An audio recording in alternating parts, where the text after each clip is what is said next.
बांग्लादेश ने पाकिस्तान के खिलाफ सीजन में वही टीम बरकरार रखी जो श्रीलंका को 2-1 से हराने में कामयाब रही थी। ऐलान 17 जुलाई 2025 को हुआ। पाकिस्तान ने सीनियर स्टार्स बाबर आजम, मोहम्मद रिजवान और शाहीन आफरीदी को एक बार फिर नजरअंदाज किया और सलमान अली आगा को कप्तान मुकर्रर किया, जिसका ऐलान 8 जुलाई 2025 को हुआ था। पिछला दौरा मई-जून 2025। पाकिस्तान में होने वाली 3 मैचेस की सीरीज में पाकिस्तान ने back to back whitewash किया, 3-0। तीसरे टी20 में मोहम्मद हारिस ने 107 रन बनाए। पाकिस्तान ने 197 का हदफ 7 विकेटों से आखिरी 3 ओवर्स में पूरा किया।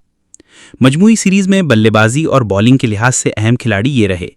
पाकिस्तान के सबसे ज्यादा रन्स मोहम्मद हारिस 179, बांग्लादेश के सबसे ज्यादा रन्स तंजीद हसन 106। पाकिस्तान की सबसे ज्यादा विकेटें हसन अली 8, बांग्लादेश के सबसे ज्यादा विकेटें तंजीम हसन साकिब 4। मौजूदा दौरा जुलाई 2025। 3 मैचेस की नई सीरीज शुरू हो रही है। पहला टी20 20 जुलाई 2025, बाकी मैचेस 22 और 24 जुलाई। मैचेस शेरे बंगला नेशनल स्टेडियम ढाका में शाम 5 बजे पाकिस्तानी वक्त मुख्ताज करेंगे, जबकि टॉस का वक्त 4:30 बजे शाम होगा।